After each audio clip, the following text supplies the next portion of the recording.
Do you know the difference between a pre-dispersive and a post-dispersive type of spectrophotometer? Have you ever really given that any thought before? Well, a pre-dispersive is an instrument that has the light source and then a means of selecting the color from that before the sample. So it's being dispersed before the sample, pre-dispersion. So that dispersing element would be a prism or a filter or a grating.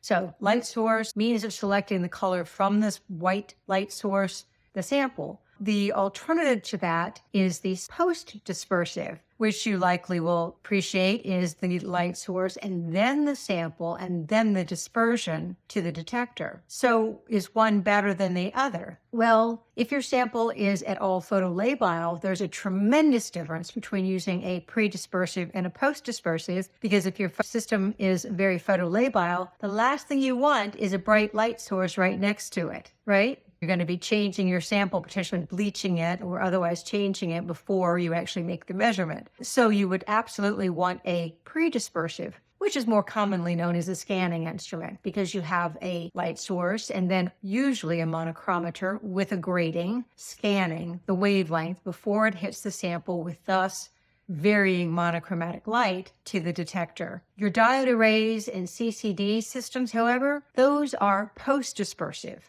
The diodes and the CCDs are relatively insensitive as compared to a photomultiplier tube or a photon counter, which is on the pre-dispersive styles. And so if you're working with, for instance, vitamins, which are obviously very labile, and you've got a very bright light source and the sample right next to it, yeah, you're probably bleaching the sample before you actually measure it. So be very careful about choosing a CCD diode array if you are working with samples that are light sensitive, and or if you want higher sensitivity, which, we could talk about too if you were interested. Let me know if you'd like to continue the conversation.